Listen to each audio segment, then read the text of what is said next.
Hello, everyone.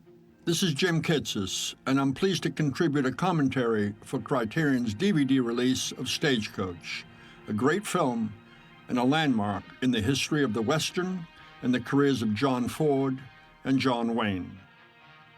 Many fans and scholars of Ford undervalue this film, suggesting it lacks the depth and complexity of later masterpieces.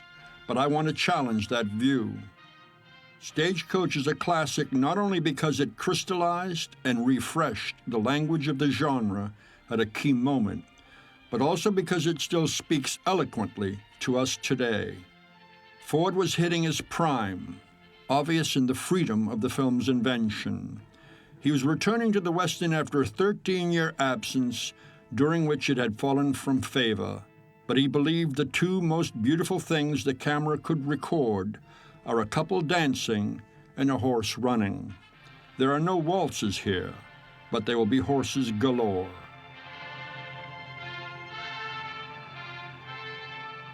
The director's respect for these magnificent animals is apparent as he holds on them in deep focus, galloping toward us, not once but twice, the dynamism of the shots growing as the space between us diminishes.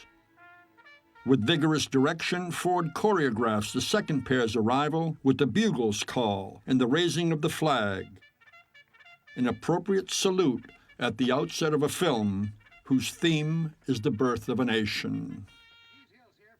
Stand here, Chief, and look into the camera. We want to let 'em see at least one real Indian up close. I can just hear Ford directing Chief John Bigtree, arguably the most famous of all Native American actors. Apart from this visual aid of a Seneca playing a Cheyenne, to evoke the Apache, what Ford stresses is a name heard 3 times. Geronimo. Working in the silent era, Ford had learned movies had to move. No director is better at bringing a prairie town to life.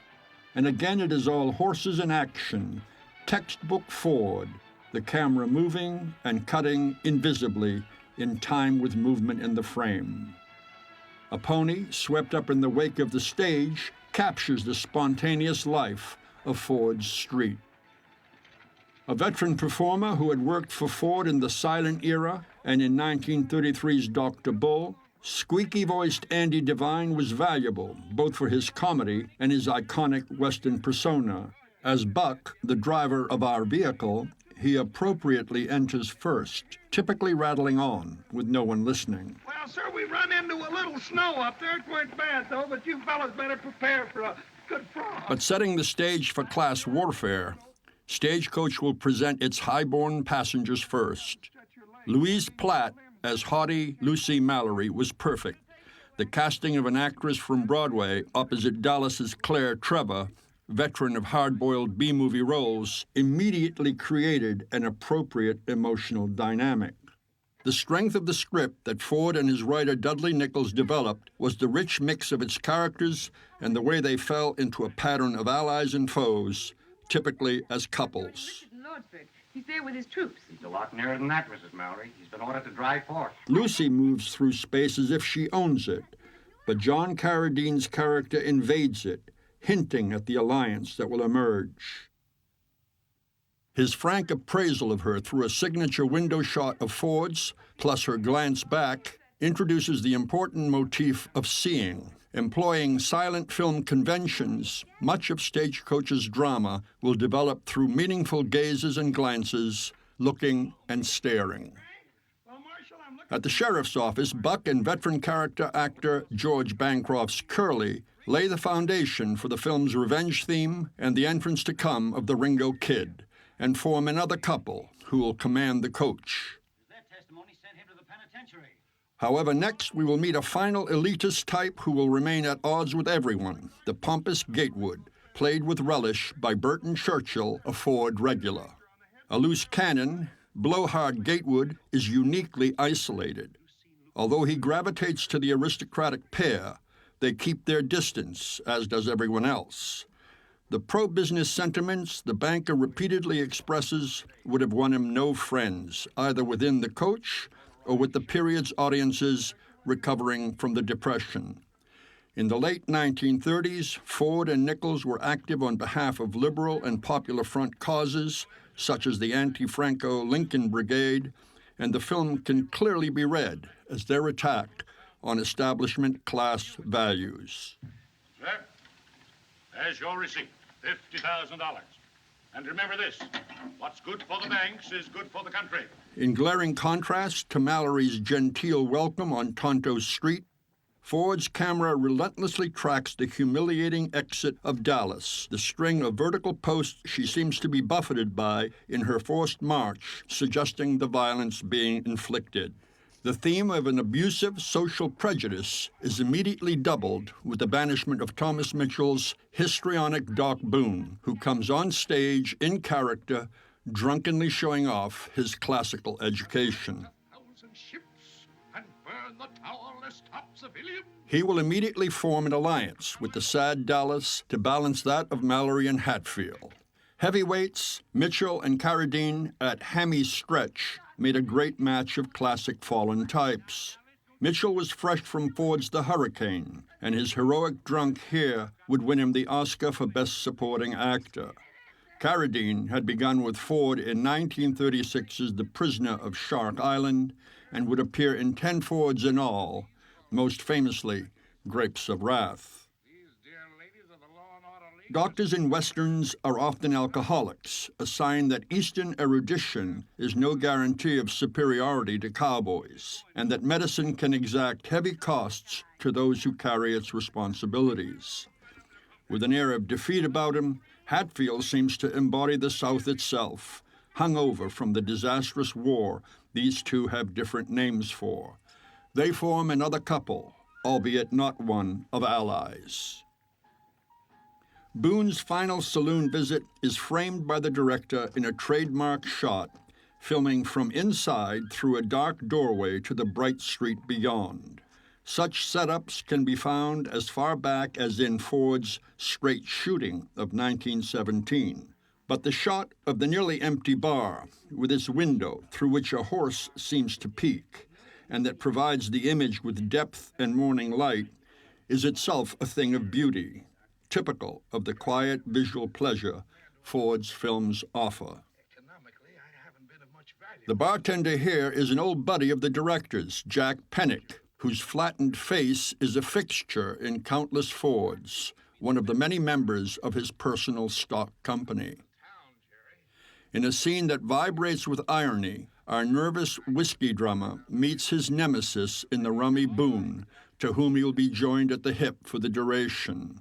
Although some readings have located him amongst the so-called respectable, his lowly position as a salesman of booze, plus his meekness, logically place him with the downtrodden. My name is Peacock.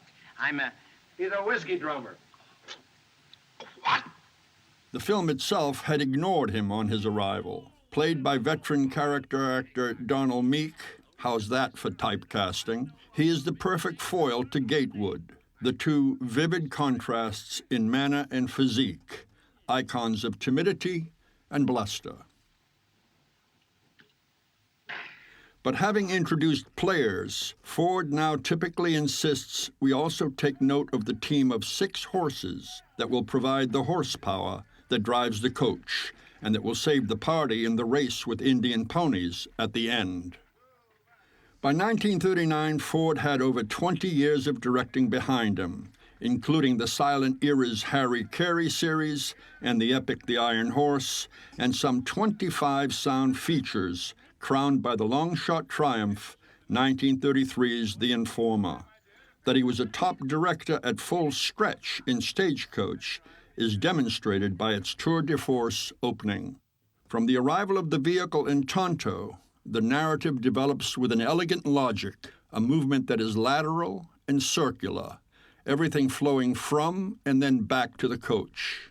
Stretching her limbs, Mallory led us to Hatfield, who, although not formally introduced, had imposed himself.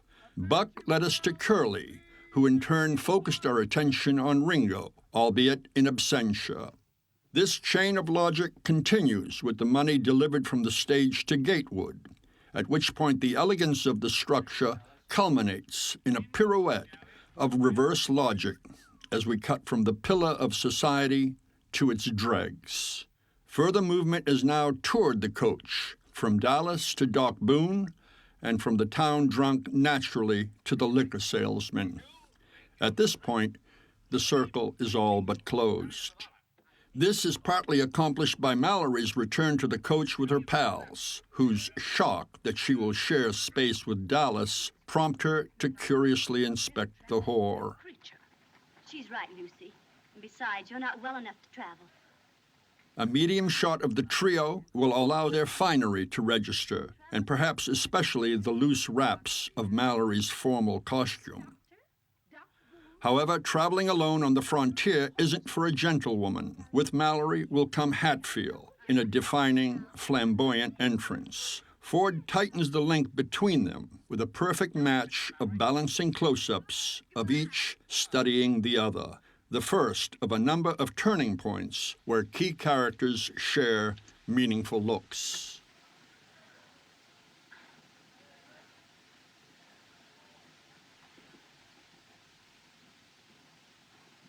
With the completion of the circle, the narrative will shift to a single-minded, straight-ahead movement and remain spatially attached to the coach until journey's end. A marvel of economy, the opening introduces all the principals thus far in character and provides a tour of Tonto. Ford always has it both ways with his communities, suggesting they are primitive and imperiled, but also the site of Shakespeare and fancy balls. Tonto is a case in point. It is right on the frontier, in the vicinity of Indian savagery, Hatfield's jungle. Yet it is also like an eastern town, if anything over-civilized, with its narrow-minded citizenry. The cavalry officer is Tim Holt, whose father, Jack, worked with Ford on silent westerns. Just 20 here, he would star for Orson Welles in 1942's The Magnificent Ambersons, and Ford would use him as Virgil Earp in My Darling Clementine in 1946. Soldier boys, I have my orders, sir, and I always obey orders.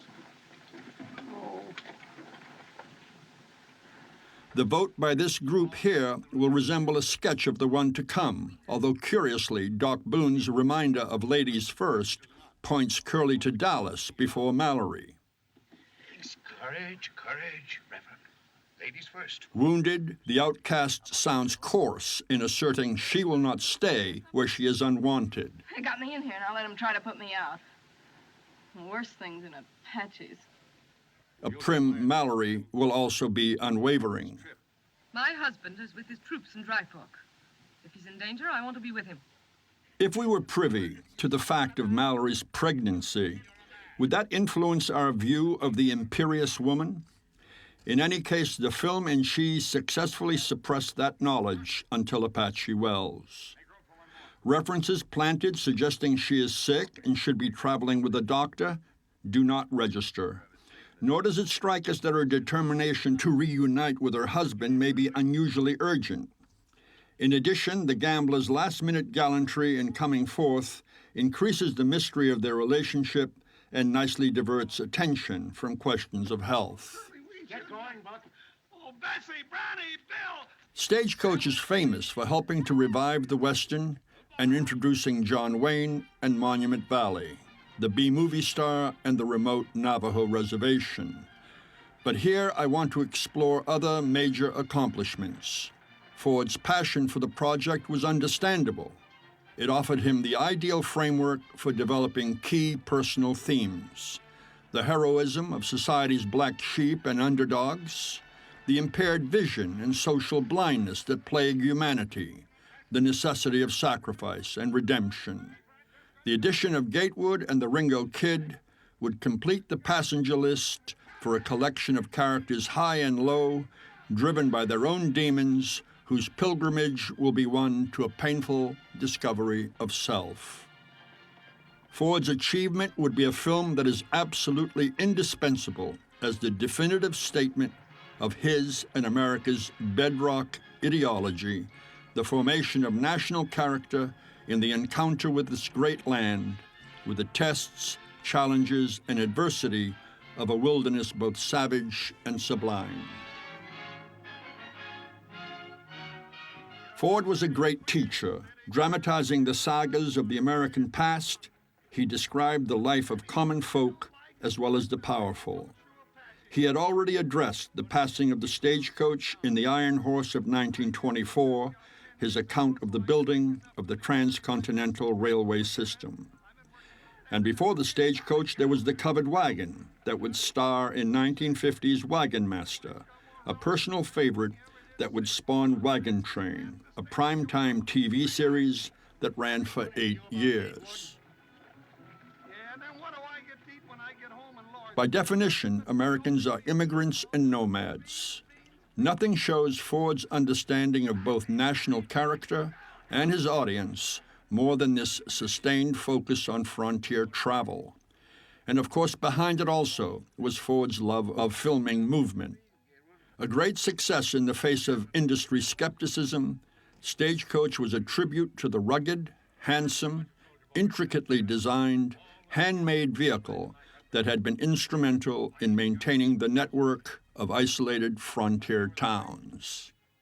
Carrying mail, money, and passengers, it provided a commercial lifeline in the development of the West, by the 1860s ranging over 3,000 miles from Texas to the Dakotas and Missouri to California. The top of the line was the handsome Concorde that Buck drives, so named for the location of the New Hampshire company that produced them. Ford would bring back the stagecoach for a bow in The Man Who Shot Liberty Valance as an icon of the frontier era. He's jumped the reservation. Down the wall path. The original story by Ernest Haycox had Ringo a passenger from the outset, but Ford and Nichols had moved his arrival into the desert. He is thus from the get-go the Western hero, he who embodies the knowledge and skills of the wilderness. The twirling rifle will be a particularly brilliant touch. As Robert Warshaw pointed out in his classic account of the Westerner as tragic hero, what distinguishes the character is that he kills. Although the violence is sanctioned where the law is weak, the hero is darkened as a result. This mix underlies the good-bad hero, the prototype for Ringo's revenge-driven outlaw. One of Ford's first mentors, Harry Carey, had explored the type in a series of 16 silent Ford-directed shorts. The black sheep hero would persist throughout Ford's work and is an important key to his themes. Ford insisted that Wayne study Carey in shaping his performance of Ringo. A friend and advisor to Wayne for years who had him wait for a role in a Ford film until he paid his dues in B-movies, Ford now gave him a commanding entrance. The rapid dolly in, at the cost of the startling loss of focus, was a radical flourish for Ford, given his normal stationary camera and his avoidance of close-ups. Hold it! Whoa, steady, ho, ho. Hey, look, it's Ringo. Yeah. But if the splashy entrance defines Wayne as the classic hero, it doesn't follow that Wayne is the film's hero. Too much has been made of his role. It is perhaps impossible for many pundits to recapture the film's original impact, given Wayne's mega-stardom and key roles in later Ford epics. More than one account dubs him the film's center. He is said to save the group in the battle with the Apache.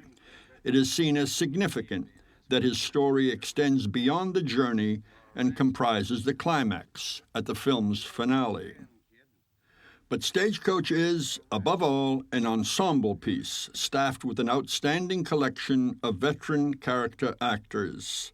In contrast, Wayne had one feature behind him, his starring debut in Raoul Walsh's The Big Trail of 1930 that had flopped, resulting in his long banishment to the B-movie wilderness. Wayne does not carry this film. To see Stagecoach thus is to ignore the pleasure of the complex interplay of its characters. Ringo himself, as the self-reliant cowboy, contributes to this, soon aligning himself with both Dallas and Doc and standing up to Hatfield and Gatewood, but giving him too much prominence is untrue to the film's collectivist tone and structure. You're just smarter than a trade rat. You knew all the time he was going to Lordsburg. The pattern Ford follows throughout the journey, organizing the narrative, involves cutting from Buck and Curly above to scenes within, and then to the landscape outside. Once Ringo has entered, this pattern is decisively established, repeated twice in a key sequence culminating in the coach's arrival at Dry Fork. Inside the stage, differences breed division and conflict among the passengers. Ford characters are often self-centered, their interests preventing them from honoring others' humanity. Separated by class, geography, morals, manners, and allegiances, they are akin to a rabble. Cutting away from the divisive squabbles inside the stage, Ford shows us what these immigrants are up against in a dominating image of Monument Valley's magnificent landscape. Ford positions the stage laboring up a grade in the foreground against the huge, ancient rock formations that thrust skyward beyond.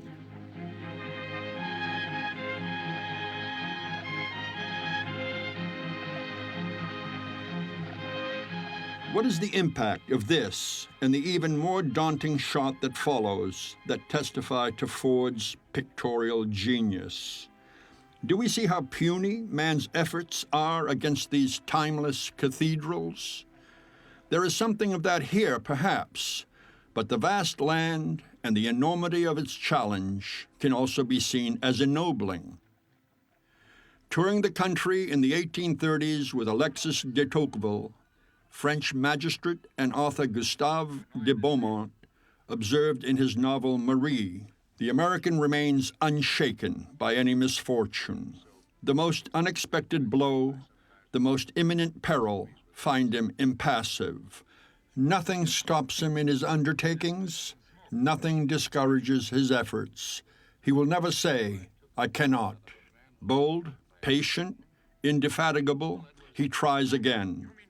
This people is steadfastly faithful to its origins, for it was born of exiles, and men who will travel 3,000 miles across the sea in search of a new fatherland must have a fund of energy in their souls.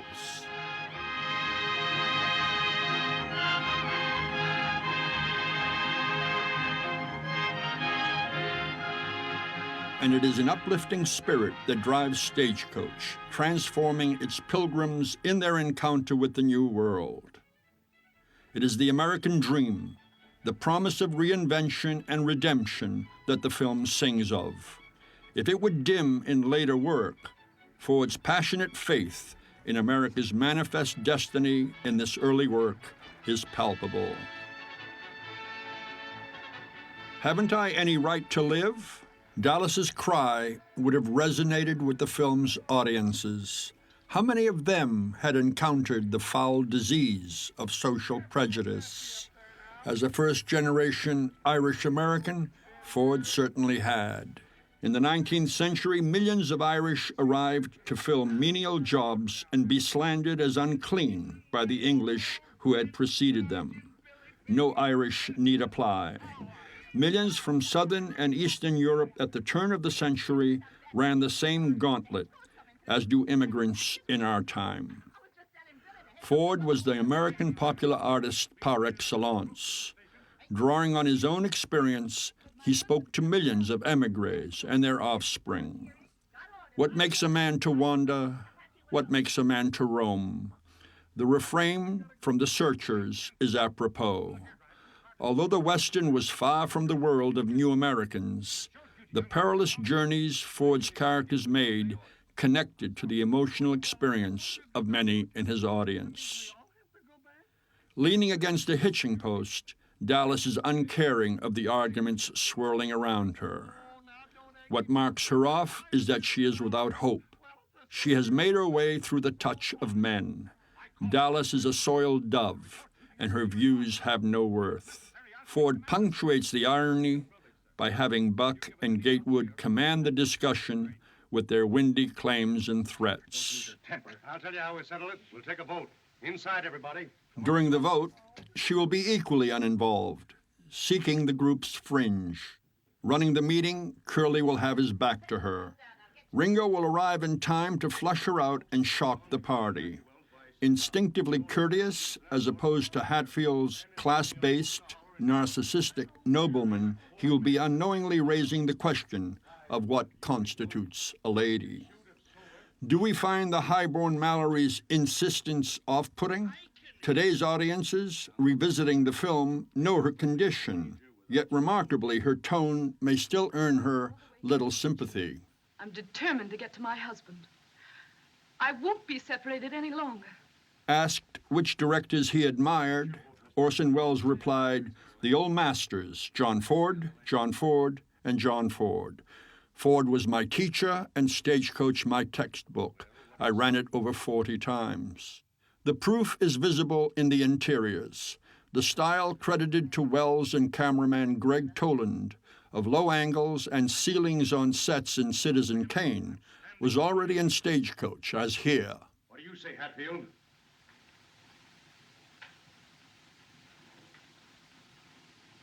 Lordsburg. I like the comic contrast here of Hatfield's self-conscious one-word vote with the theatrical filibuster of the drunken Boone. Somewhere, sometime, there may be the right bullet. In passing, we take note of Doc's companion, the also soused station master, Billy Pickett, played by Francis Ford. 12 years older than John, Francis was a top director and star when his sibling followed him to Hollywood to sit at his feet for 3 years of mentoring. But although the elder's career would collapse in the sound era, early resentments evidently were never forgotten. Ford employed Francis only in non-speaking cameos as a half-cracked child of nature or holy fool. A father 5 times over, Peacock's effeminate nature and domesticated status made him a sitting duck for Ford's often broad humor. Brother, I think it best we go back with the bosoms. I mean, the soldiers. Some critics wince at more extreme Fordian clowning, but he took comedy seriously as essential balance to the drama. Thus, Peacock's Freudian slip is followed by Ringo's seating of Dallas next to Mallory, who will be miffed. The whores taking the liberty of sitting opposite her will cause pregnant glances between them and a naked, if genteel, violence from the soldier's wife. You ain't drinking, Billy. Sit down here, ma'am. Mallory's cool gaze is brutal, a silent insult, capped by the annoyed dismissal of the hussy with a haughty blink and turn away. Bereft of self-esteem by her harsh judgment on herself, Dallas looks back and then down, the passive victim.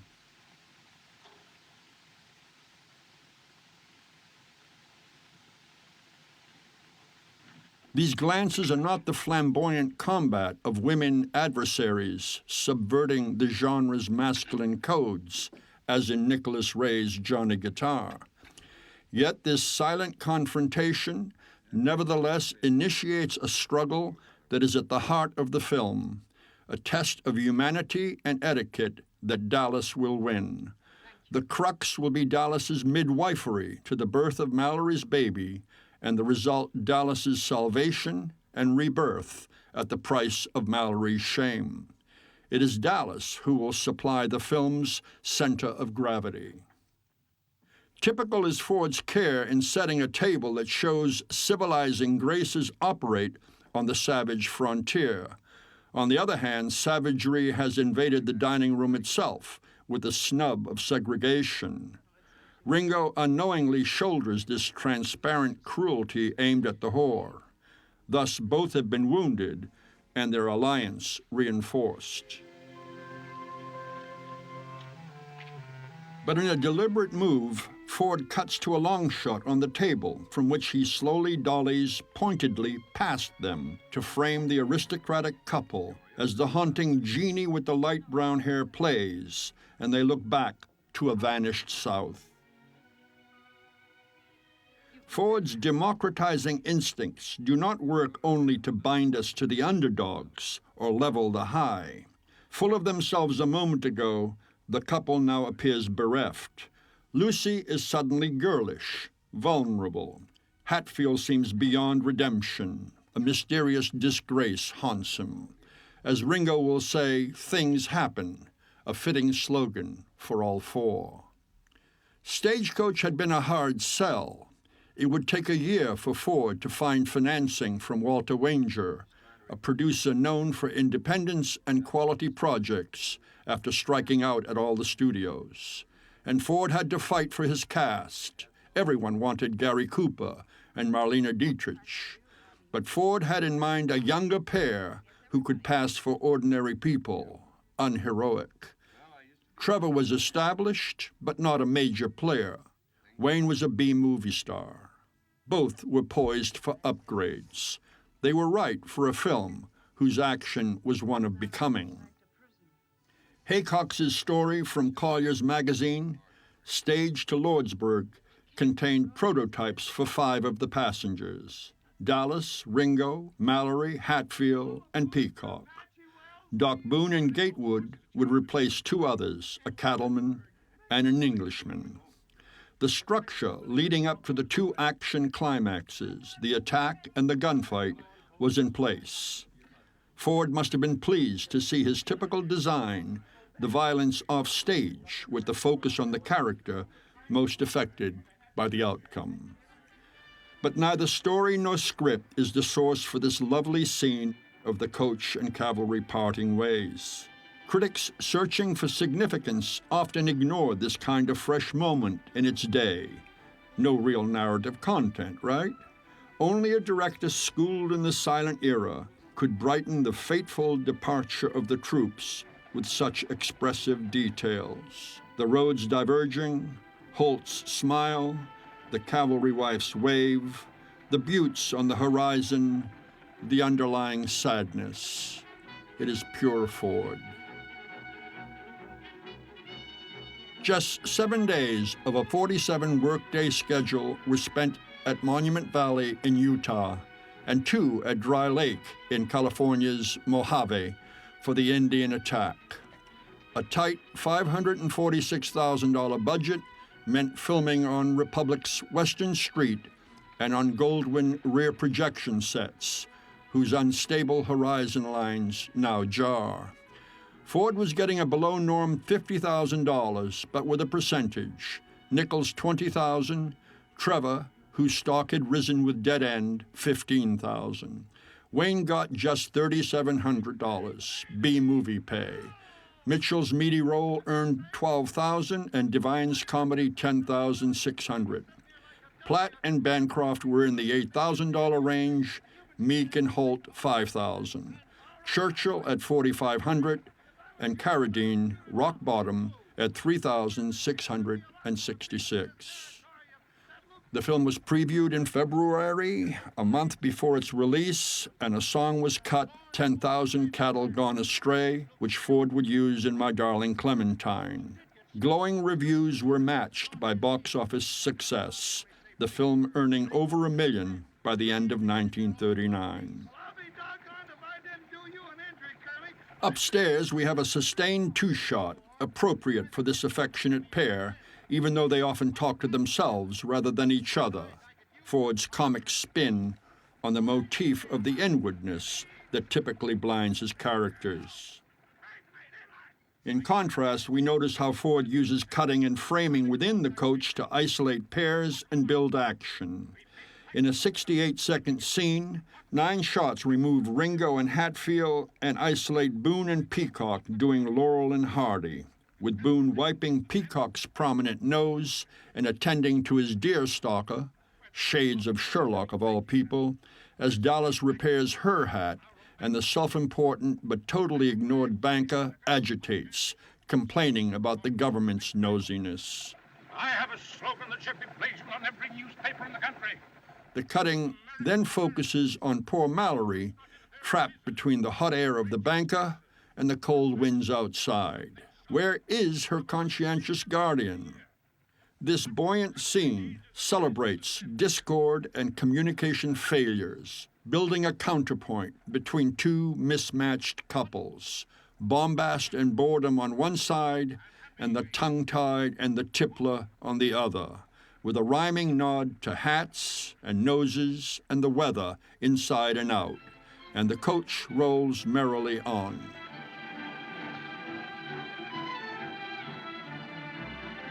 Curiously, the very strangeness of Monument Valley's distinctive landscape persuades us of the authenticity of the film's West, combining with the effect of the score's familiar melodies and folk songs. A strong sense of American character colors the film's world. The colder climate of a mountain route, the altered script's explanation for a sudden snowfall, seems apt for Mallory's delivery of another icy snub to Dallas. Maybe you'd like to sit next to me. You could put your head on my shoulder. No, thank you. Dallas is crushed, turning her head as if slapped. Ford's achievement in Stagecoach was to renew the genre. The cavalry rescue, the gunfight, the happy ending, all would benefit from distinctive twists. Water provided another focus. Driver, canteen, please. Lots of hot water, Dallas will call in the classic code for childbirth. As both birth and bath scenes in the genre testify, water serves useful purifying or civilizing functions. In Three Godfathers, Ford will have three villains rationing it, like a sacrament, to nourish the Christ child found in the desert. But here, the failing Mallory's thirsts will trigger another divisive class-conscious moment with the appearance of the silver cup that Hatfield disavows as his family's.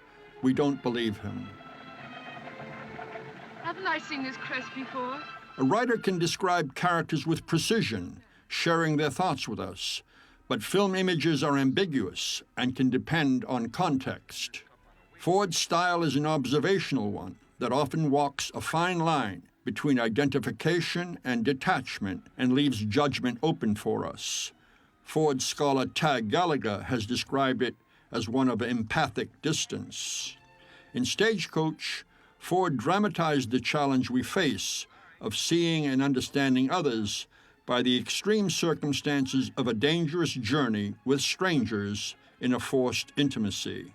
In a series of encounters, the act of looking becomes charged with repressed feelings and questions. Mallory staring at Hatfield from the coach before it leaves, her cold inspection of Dallas at lunch, and later when Dallas braids her hair. In a different key will be Dallas's gaze at Ringo in the scene Coming, and Ringo's look at her in the film's Epiphany when she holds the baby. The elemental landscape and archetypal canvas may suggest myth, but the film's characterization of complex individuals facing existential tests humanizes and modernizes them. Is it all in the eyes, as Ford would say? Dallas's look at Ringo is just this side of troubled. 16, when he went to prison, Ringo is inexperienced, a lug without radar, innocent of her anguish. The forbidding landscape, the cold and wind, the wee hours stress their extreme situation. The urgency is heightened by the film's classical unities, the strong linear action, mainly concentrated in a single place in continuous brief time. What is Mallory thinking of? Her husband? Her baby? Do we identify with her and speculate? Expanding a short story, where Ford often found his narrative sources, he breathed new life into old conventions with his unflinching gaze. Is Peacock terrified of life because of his physical frailty? What failure has driven the brilliant doctor to such a shameful state? If Ford's theme was the powerless shall inherit the earth, by God, they would be powerless. The film was the first adult Western, as Ford liked to think of it, for its flawed characters. But although he exposes their failings, he allows us the freedom not to judge. A good thing, too, for the drunk and the coward have tests coming, which they will pass. The arrival of the coach at Apache Wells has Ford repeating favorite designs, shooting through the dark frame of the gate to the sunlit trail and rocks beyond, and holding on the coach until it comes through, one of the small visual pleasures his films routinely provide. Another is the side shot of the stationary coach that allows us to scan the all-important vehicle. Ford has been seen as guilty of racism in his treatment of some of the characters here, but the wall-eyed Mexican station master Chris, played by Chris Pin Martin, is seen with humor and affection. His tact and sensitivity in answering the questions of a concerned soldier's wife is perfect. Did he go with his men? Si, señora. Gently ascertaining who she is and getting to the point succinctly. Soldiers take Captain Morales to Lawrenceburg.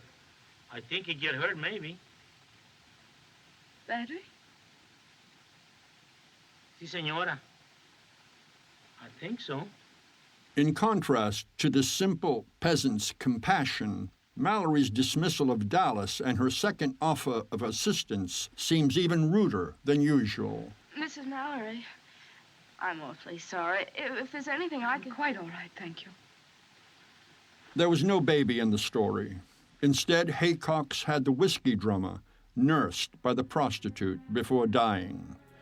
The baby has been seen as Ford's strategy to broaden the appeal of the film beyond the genre's masculine orientation. In his essential study of the film, Edward Buscombe reproduces ads relating Claire Trevor's hairstyle to contemporary fashion. And the success of Ford's efforts to distinguish the film from lowbrow horse opera was clear in reviews that labeled it a melodrama. But for Ford, the family was virtually sacred. Asked why families were prominent in his films, Ford had roared, "Don't you have a mother?" In Stagecoach, the family can be seen as a structuring absence. The loss of family had driven Dallas to the wall and Ringo to his violent goal. The others can also be seen as suffering from family issues. In Peacock's case, perhaps too much of a good thing.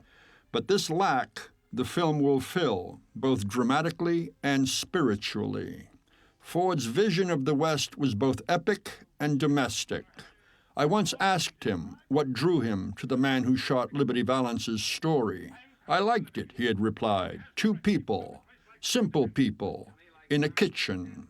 The baby's birth is the crucial turning point. The headstrong young Mallory, Louise Platt was 24, has been impetuously pursuing the will-o'-the-wisp of being with her husband when her time comes. With her fall to the floor, that mirage disappears, and other illusions will be challenged, that by virtue of her class and temperament, she can control events, that she can imperil herself and her child without regard for fellow travelers, that she is above and does not need lesser mortals.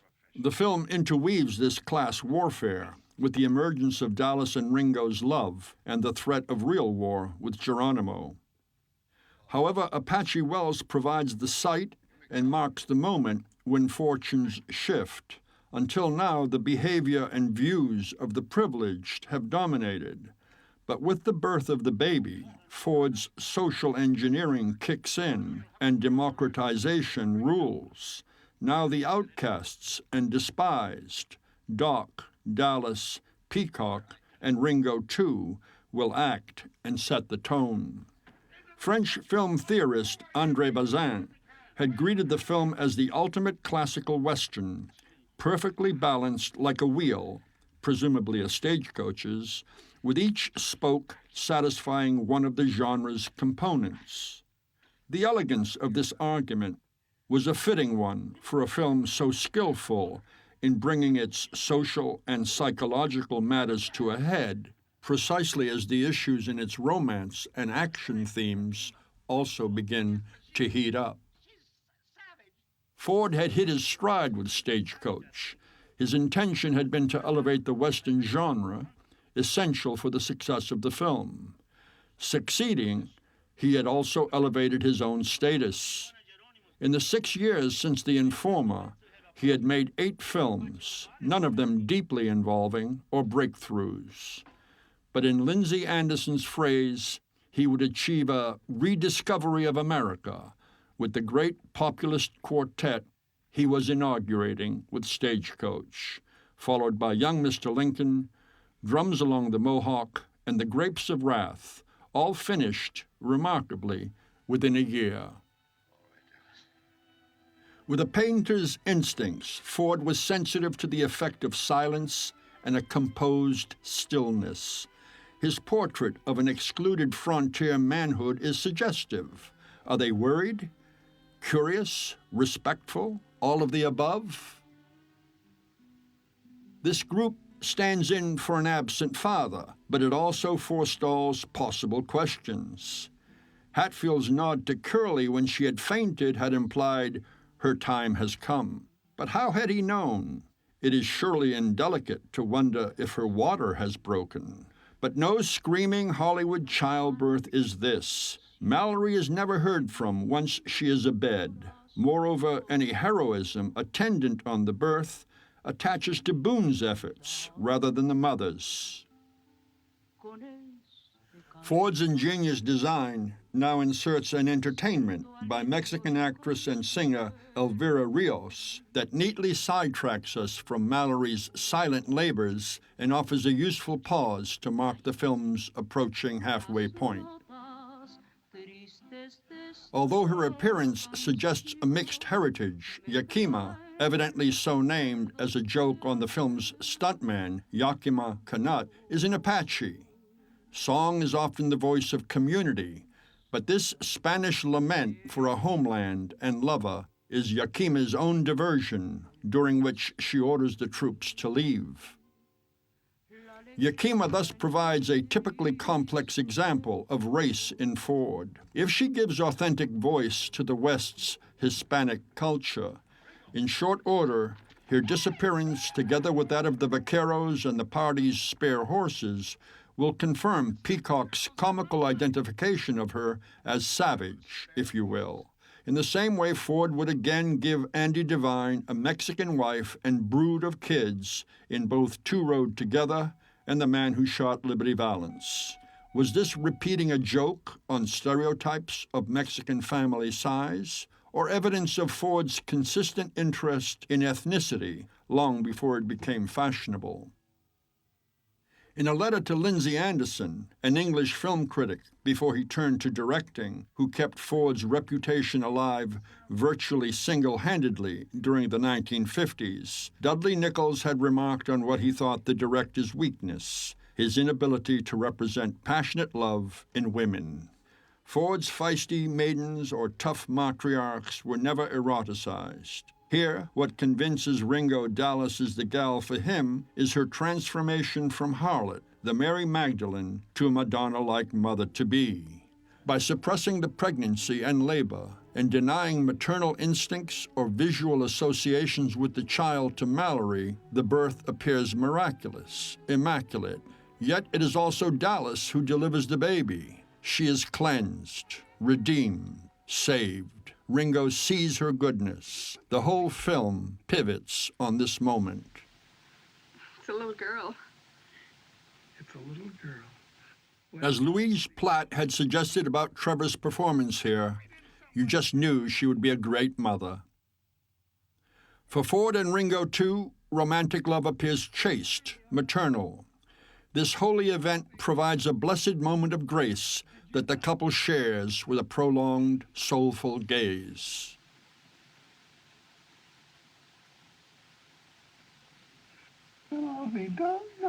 Is it a stretch to suggest that spiritually they are America's founding family? Haycox's story had described its hero watching the woman pass down the narrow corridor to her own quarters. With his sharp eye, Ford had lifted the moment and framed it with a chiaroscuro image. Ford liked the shot and would repeat it in My Darling Clementine. And 27 years later, a similar moment achieves great poignancy at the end of Ford's last film, 1966's Seven Women, where Anne Bancroft goes to her death having agreed to prostitute herself with a grotesque Mongol chieftain in exchange for the freedom of women missionaries in China. Harking back to Stagecoach, such a moment testifies to the long line of Ford's creativity and vision.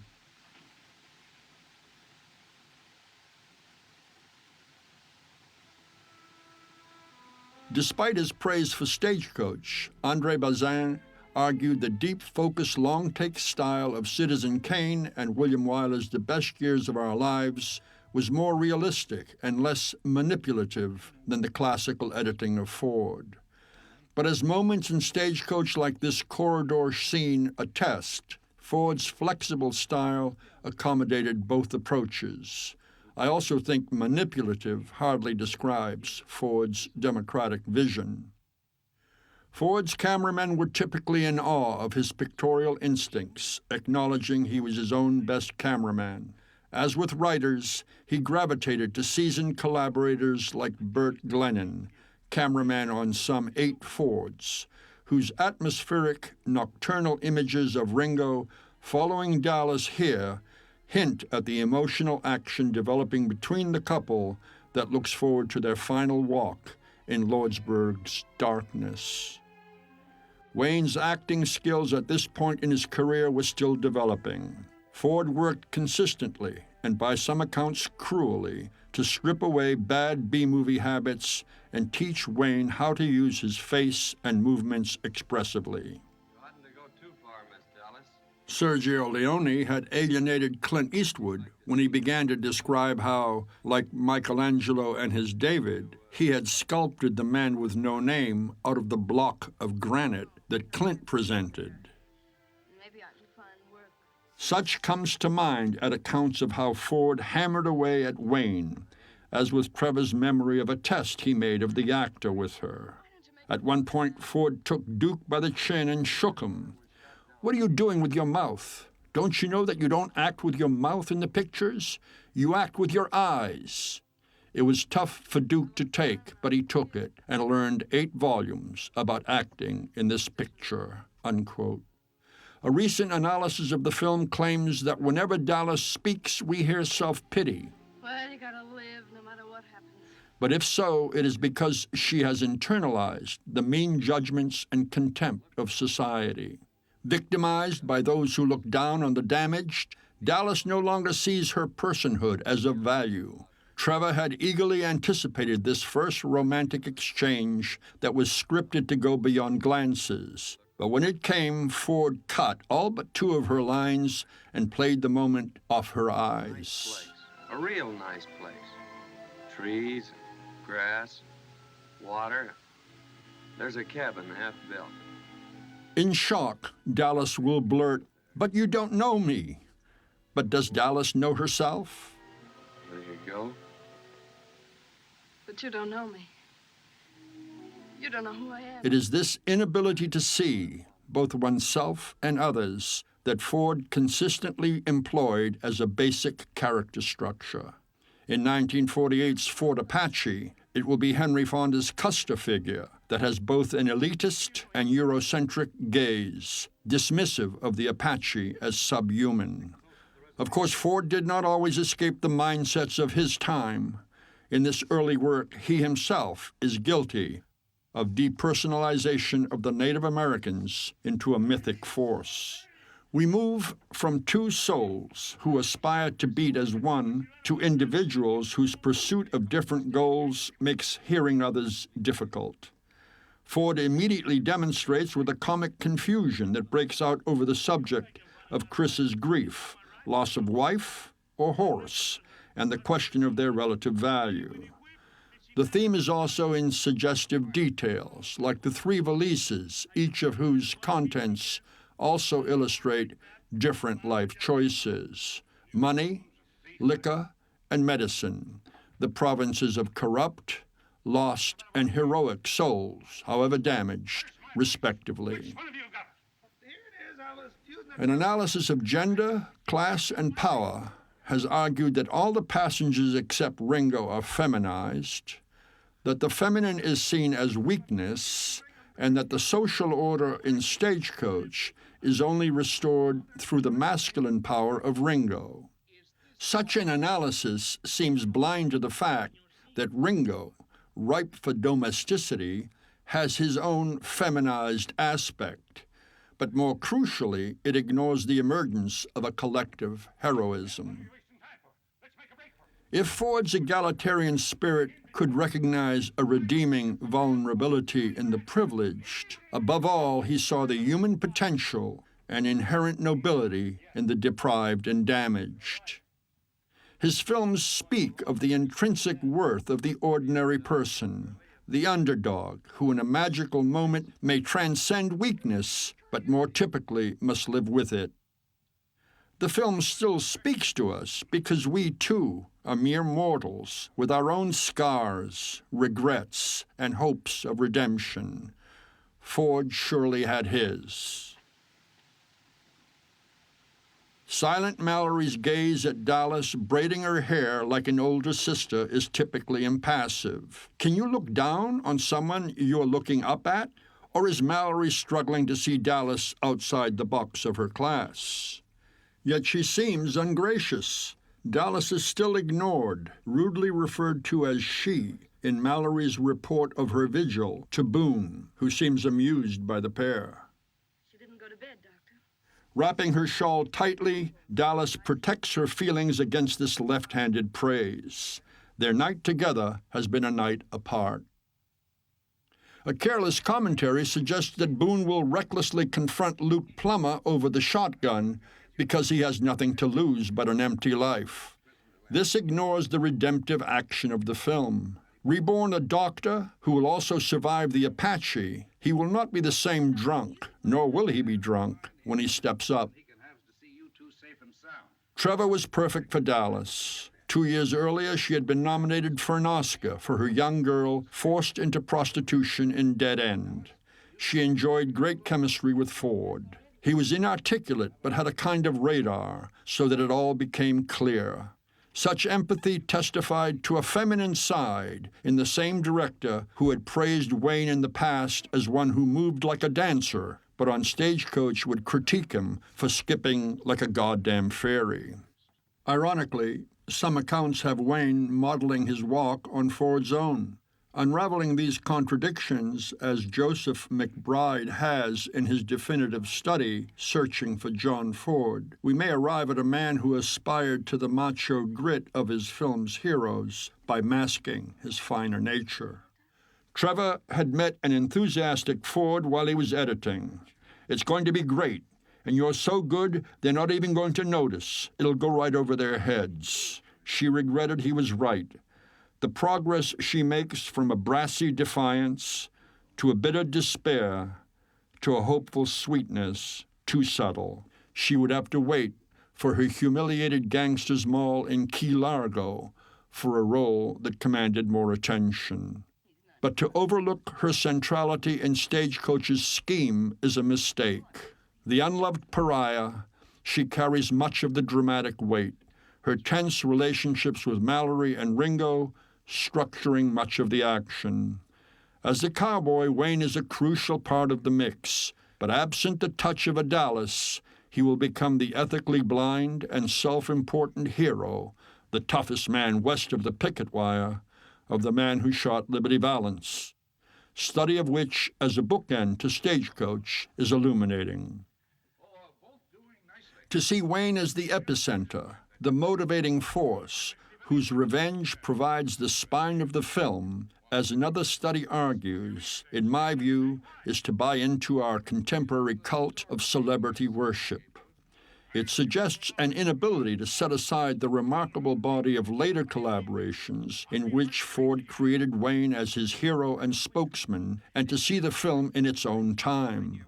A key poster produced for Stagecoach featured a shot of the group, all 9 principals. Reviews in both the national press and the trades singled out the ensemble, the script, direction, or cinematography. Wayne, welcomed back in a notice or two, came in for no special attention.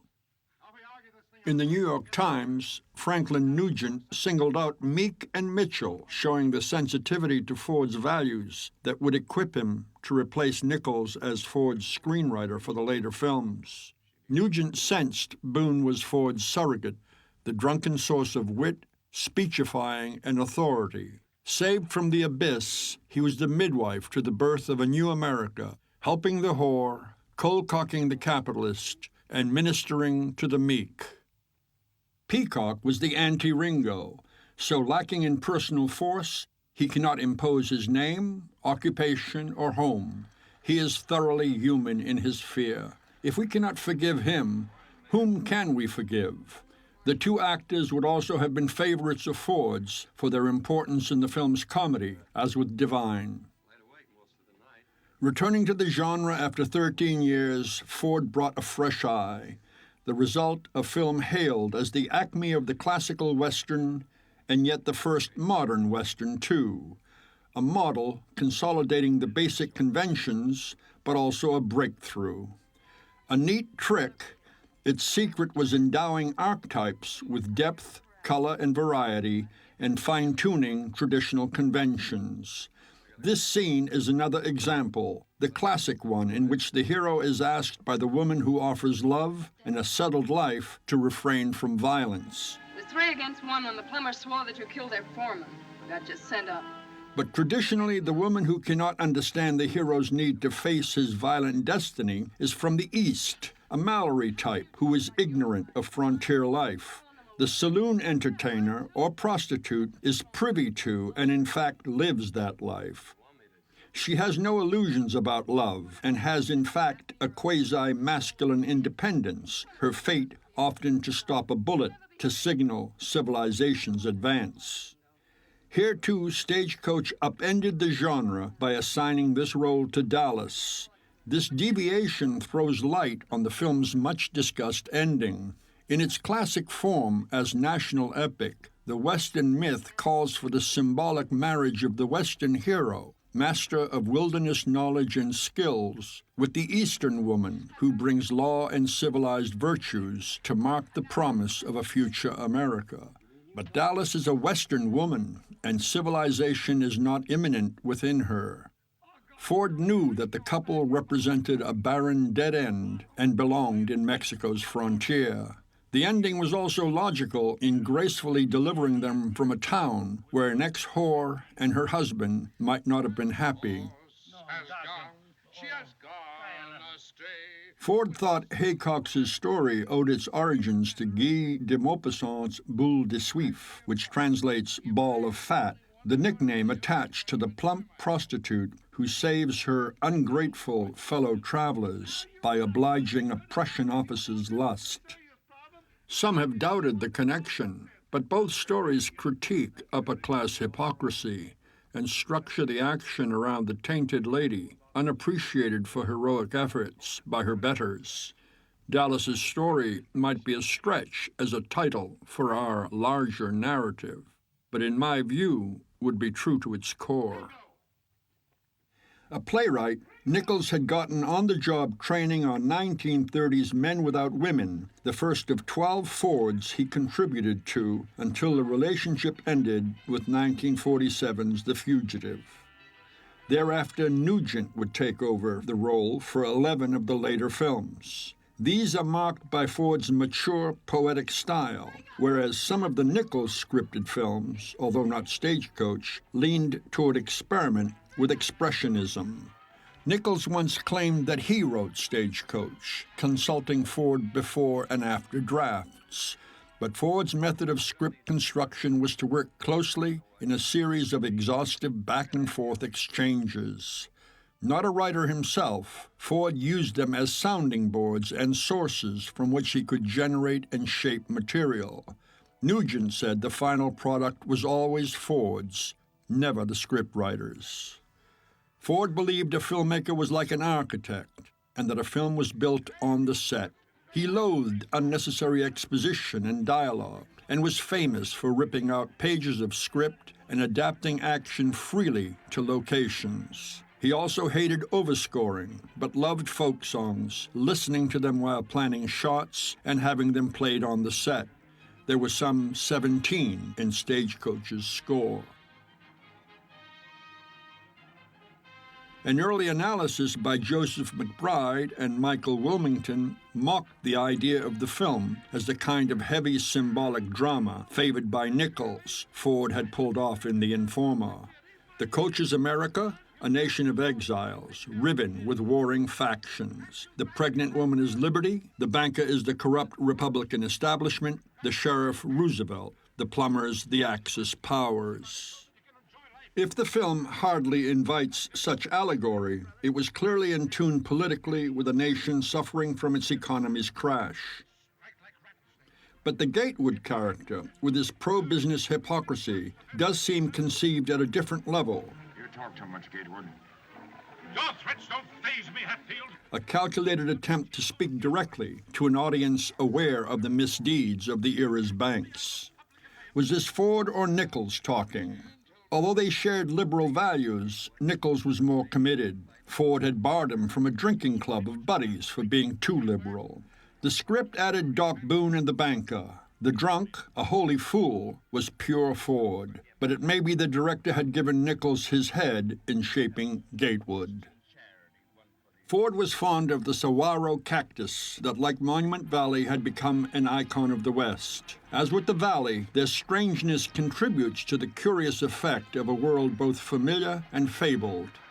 The optimism of Buck and Curly as they approach their last stop will be punctured by Ford, who will cue us with smoke and the soundtrack's Indian chords before panning with the coach to discover the burning way station buildings. I find the elegance of such camera movement so organic and efficient, a constant source of pleasure in Ford. Look at the ferry. It's where to? Lee's ferry provides their darkest moment, the fires and destruction creating a hellish atmosphere. What's the soldiers doing? What can I do? Want to go rinse around them and put them? Ringo loses the cuffs, but his hands remain tied, I'll give you my word. committing to the community over the personal. We suspect Hatfield, soon gallantly covering a woman victim of the Apache, kneeling as if in prayer, is moved less by common decency than the Southern gentleman's code of honor, a nobility sensitive to threats of violation by savages that will prompt him to try to execute Mallory. Ford's eye for locations is always sensitive to the drama inherent in landscape, as in the rocky texture of the terrain and the discovery of an Indian force on the distant ridge that is bearing on their course. Ever stalwart, Hatfield evidently will keep it to himself. The setback of the burnt-out ferry will be overcome by the ingenuity of Curly's solution, although in fact it is Yakima Knutz who had devised the undercarriage that tows the stage across. But if the success of the ferry crossing cheers the party, it is a false dawn, the classical attack of illusion before disaster strikes. Here fate awaits in the form of Apache we are about to discover above Monument Valley. As the coach descends into the stream to commence its crossing, if you keep your eye on the driver's back, the shadow of Glennon's camera as it pans will appear immediately after Curly throws a rock. Here, evidence of Ford's practical nature in tolerating gaffes. A dream landscape is how some have described Monument Valley, and there is an unearthly ambience there. When I once met Ford, I mentioned that I had visited both Ireland's Connemara, from whence his parents had emigrated, and the valley, and had been struck with how, despite glaring contrasts of green moors and red desert, a similar tone could be detected. Ford had nodded vigorously. Very like, he had said, very like. What I had in mind was an eerie, desolate quality, but Ford has described his favorite location as the most complete, beautiful, and peaceful place on Earth.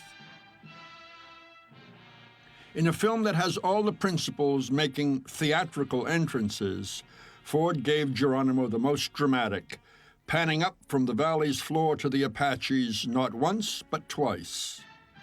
treatments of Native Americans as victims of racism would have to wait until the more complex narratives of later Ford. But although the Indians are never individualized or seen historically, Ford's setup gives them a commanding ownership of the land. They are not intruders. Although only a week with a troop of cavalry, a band of Indians, and doubles for the passengers was spent in the valley, its stunning exteriors had obviously sold Ford. Stagecoach was the first of a string of 7 major Western entertainments that would make the location Ford's personal signature, an icon of the West and of America. But Ford's appropriation of the site is also an accurate metaphor for American imperialism. The Western genre, and Ford's films in particular, repeat the original sin, the disenfranchising of Native Americans by stealing their land. The holy Navajo home becomes Ford country, whose conquest forms the character of America, white America. Ford could not have been unaware of the ironies involved. Film scholars have traveled to Russia to time how long it takes to run down the Odessa steps, to compare with the most famous scene in film history, the massacre that features the time-expanding montage of Sergei Eisenstein in Battleship Potemkin. I doubt anyone has run the Dry Lake site, but Ford had stretched his attack to 7.5 minutes from the arrow's arrival. Conceived like Potemkin's as an essentially silent set piece, the chase's dynamism is a function of the movement in the frame, running horses again, and an increasingly faster editing pace. The average length of individual shots during the chase is 5 seconds, half the average for the rest of the film. Much commented on has been the freedom with which Ford violates the so-called 180-degree rule, which requires continuity of action be honored from shot to shot, whereas, as here, he reverses the direction in which the stage and riders are moving in successive shots. This freedom confirms Ford's preference for his vision over conventions, for poetry and myth over the real. At a second level, the practice shows Ford's faith in his ability to maintain action at an intensity that suspends disbelief. When critics would suggest all the Indians needed was to shoot a horse, Ford was again cavalier. There'd be no movie then, he'd point out. Wayne always looked good with a Winchester.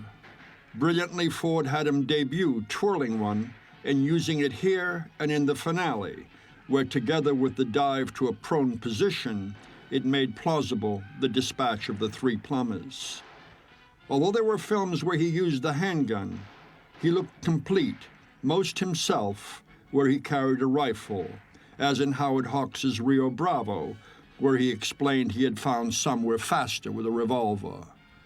But the long gun agreed with his size and heft, and provided a symbol of authority and a handy club. Some moments appear rough 7 decades later, as with the marriage of location and studio material, or campy, as with riders falling in pairs. But the high energy and cracking pace still entertain, as do Yakima Canutt's stunts that crown both Ford's action and his own career.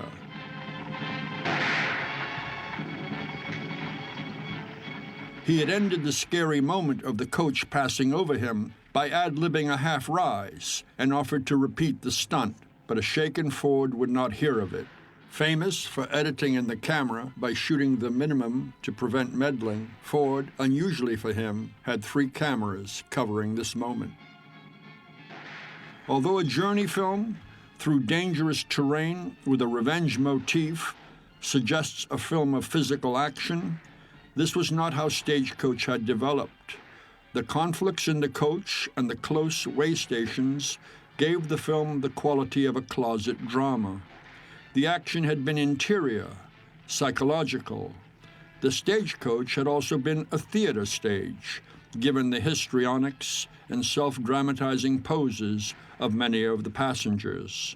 Both Ringo and Boone were key supporting players, But much of the action of Stagecoach thus far had been that of a woman's film, with Dallas and Mallory, its key players, its climax, the birth of a baby.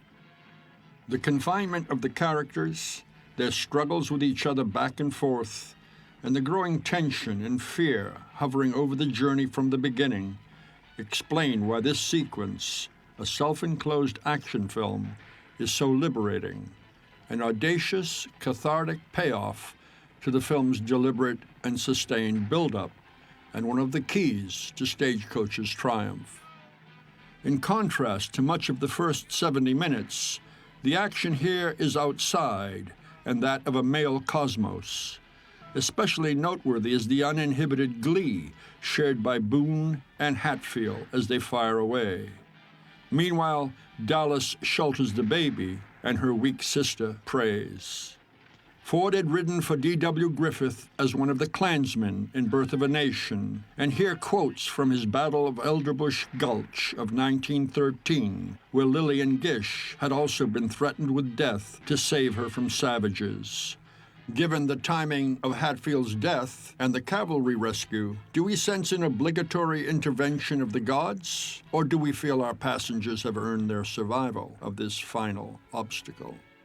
Sound allows Ford to improve on the Griffith original by insinuating the cavalry's arrival through oral cues discovered by the character in peril to goose the drama. We admire this invention, inviting us to work with Mallory to hear the bugle, and that has Hatfield expiring in a posture of morbid nobility, about to kill Mallory to save her.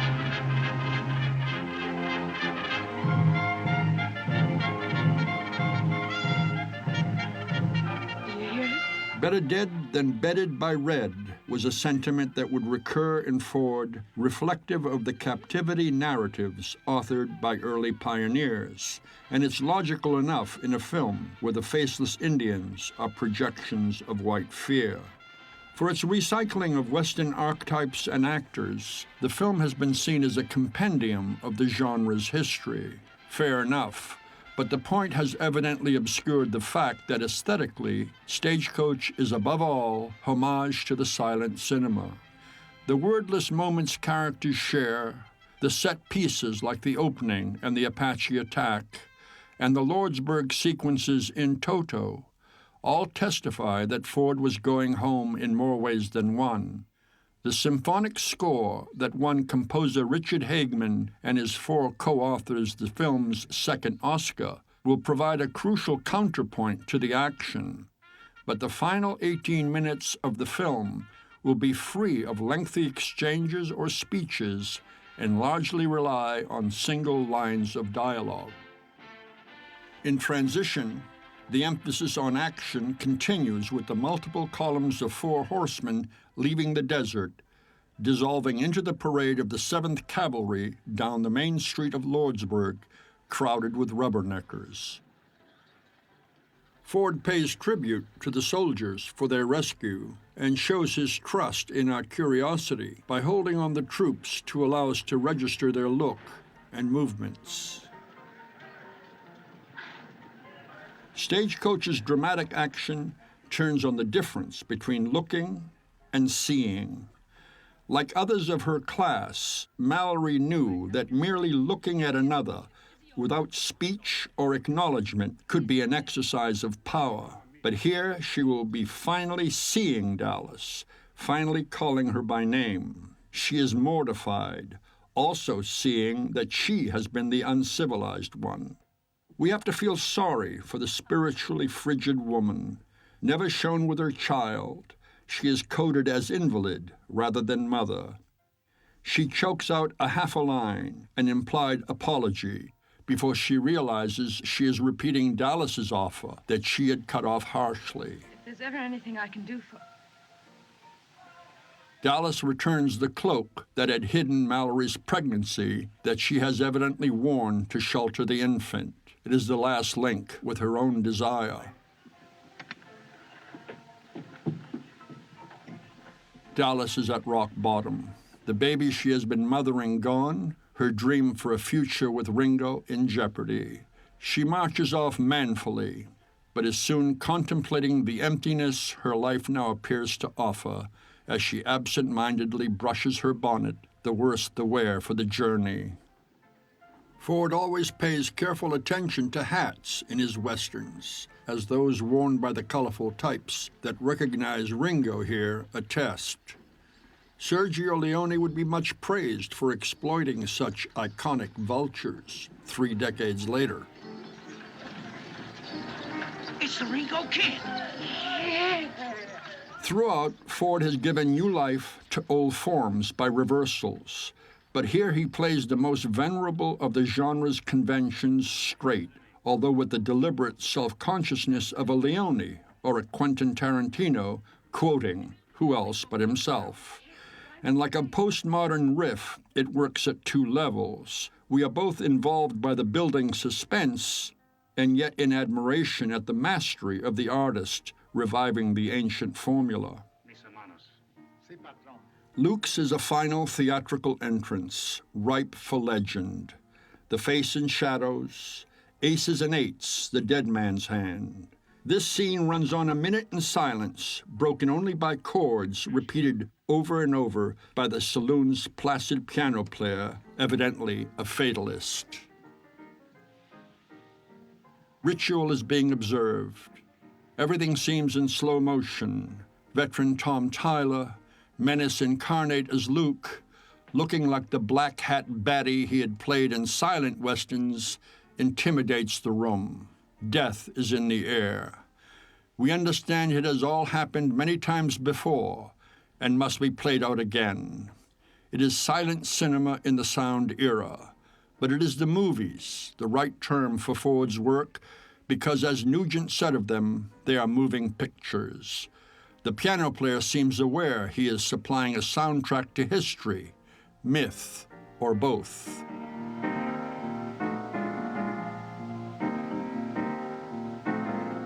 The music carries us out to an oblivious Dallas, and now there will be another line of dialogue, a generous invitation, and finally, an articulate and complete sentence from Peacock. That's right. Goodbye, Miss Dallas. If you ever come to Kansas City, Kansas, I want you to come out to see us. Ford's commitment to the primacy of Dallas's point of view in the film's denouement is evident here as he stays with her for 15 seconds as she ambles on, impassive, a hint of fear in her eyes.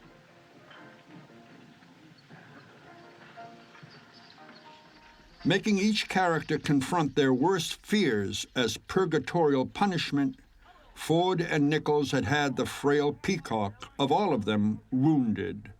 But he survived it, finally calm. Now both she and Ringo must face their own moments of truth. Curly is a puzzle. His estimate of Ringo's prison time offers no hint of the possibility of his collusion in an escape. Oh, about another year. He apprehended the kid to protect him from the plumbers, yet now seems ready to let him leave with an empty rifle. Ringo's admission he had saved 3 bullets, seen by some as evidence of the primacy of his revenge over community, is confusing. When ammo had run out, he was already riding the lead horse, and the timeline suggests no occasion on which he could have lied to Curly. Relieving the solemn air, anticipating impending sad events, Gatewood's comeuppance is a loud, public, and comical affair. He is apprehended in character, pontificating. He has been the drama's vice, the morality play's comic fool, and the melodrama's scoundrel, whose ignominious exit we in the cheap seats can all applaud.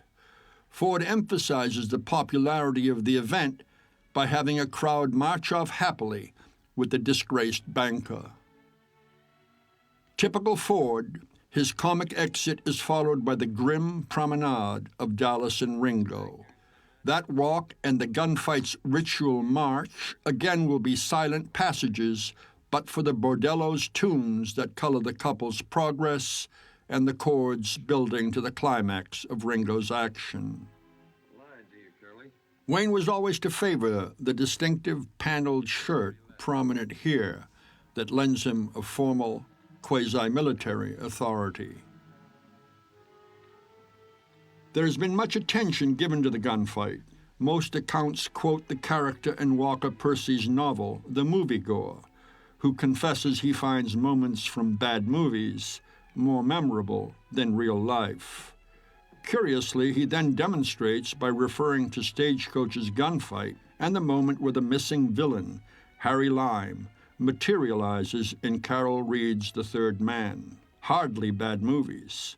Also, pardon the heresy, but I think the gunfight is simply not as arresting as the magical appearance of Orson Welles with his suave, devilish smile to the tune of the mesmerizing zither. And we don't even see the action, Ford sticking to his guns, disinterested in the violence rather than its effects on people. I gotta know where you live, don't I? No, don't come any further. Like a polite date, Ringo insists on walking the distraught Dallas to her door. When will the penny drop?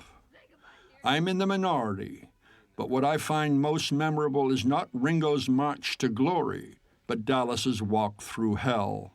After the purgatory of the abuse she has suffered and the terrifying Apache attack, now she must face her past, her own confrontation, far more agonizing, indeed unbearable, than Ringo's.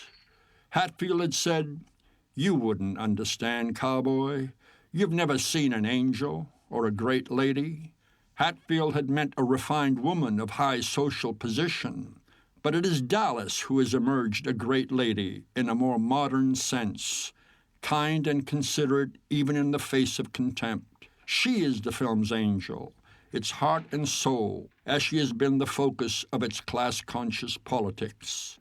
The reluctant subject of municipal persecution, Dallas's presence had provided tests of charity for her more respectable companions. Twice she had reached out to Mallory, only to be slapped and turn the cheek. Underlying the parable of American democracy in Stagecoach is another. The lesson that its morality play teaches enacts the ancient biblical prophecy. Those who would exalt themselves will be humbled, and those who are humble will be exalted. Dallas has been a Christian soldier, marching on to the bitter and humiliating end. To posit Ringo's revenge as the spine of the film is to give Stagecoach a wrong-headed masculine bias it doesn't justify. In fact, Ford was feminizing and domesticating the West, a project he would continue in the great films that lay ahead. Dallas's walk through the dark world of her past, the woman numb, beyond despair, her eyes glistening, is one of the greatest moments in all of Ford. Unflinchingly, he records her ordeal. The sins of the soiled dove come home to roost. They pass a noir-lit tableau, a grim woman waiting, a mocking reflection of Dallas herself, and scenes and sounds of a sleazy, honky-tonk revelry. The silence between them stretches on.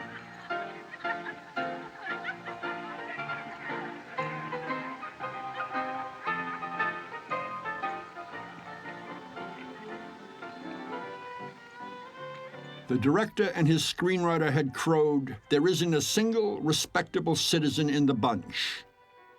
Was Boone speaking for Ford in seeing the couple as saved the blessings of civilization? What is the film's attitude toward its pioneer world? Ford's master theme was grand, the building of the nation. But when asked by Peter Bogdanovich about the recurring motif of the glory and defeat, Ford had allowed that it fit. Simultaneously with the celebration of the great experiment of America, John Winthrop's City on a Hill, there is often mourning for the nation's decline. The Western myth is inherently two-faced. The East, the source of both enlightenment and corruption, the West, the home of both heroism and savagery. Each film can ring its own changes, bright or dark. In his career, Ford employed a double vision, a dream looking forward to greatness, and a nostalgic regret for past glory. Flowering in the late masterpiece, The Man Who Shot Liberty Valance, traces of this ambiguity and ambivalence are embodied in Tonto's society, ruled over by Gatewood and his wife's law and order posse. Their eviction of Dallas and Doc Boone smacks of the bigotry and persecution the earliest immigrants had fled from in Europe. Thus, the direction of the journey would seem westward ho, a movement toward a more open frontier and a rough and ready judgment day where, if debauchery prospers, action is possible that can heal wounds.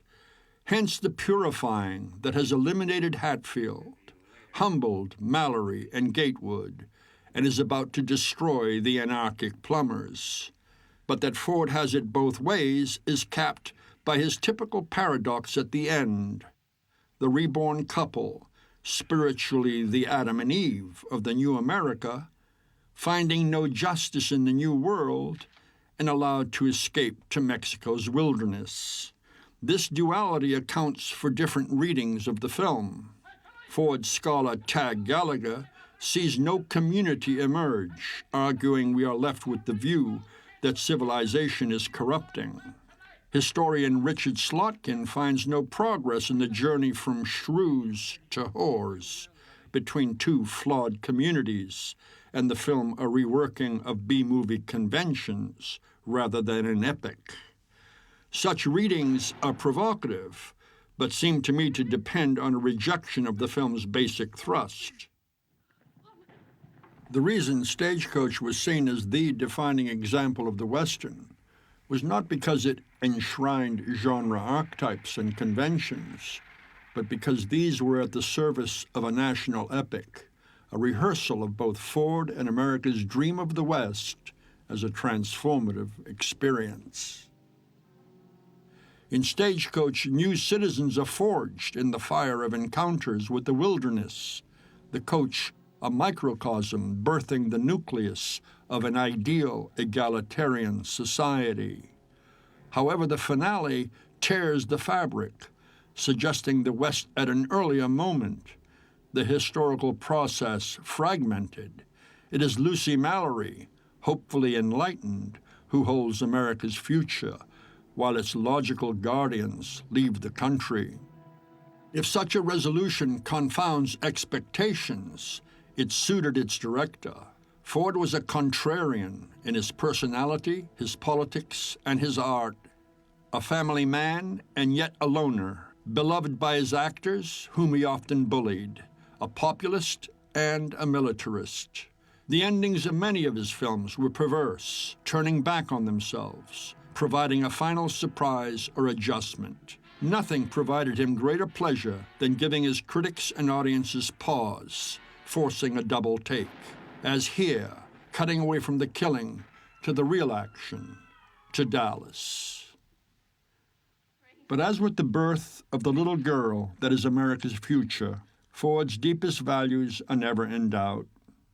He had agreed with the French critic Jean Mitry that a defining structure in his work was the test, a nucleus of humanity in peril, facing destiny.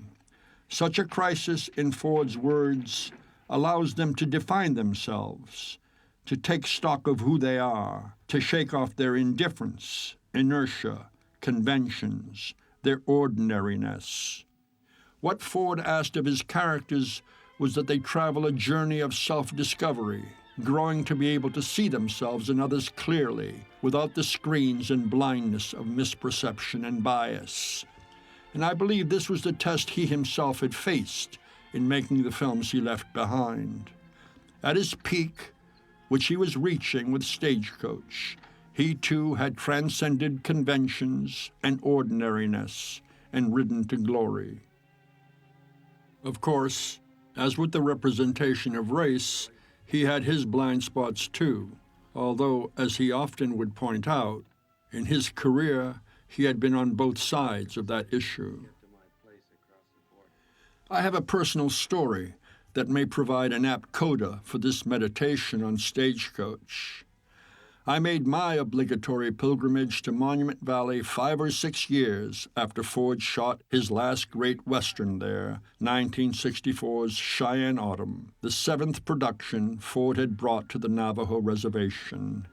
I knew how proud Ford was of having been adopted by the tribe on his first visit to the valley with Stagecoach.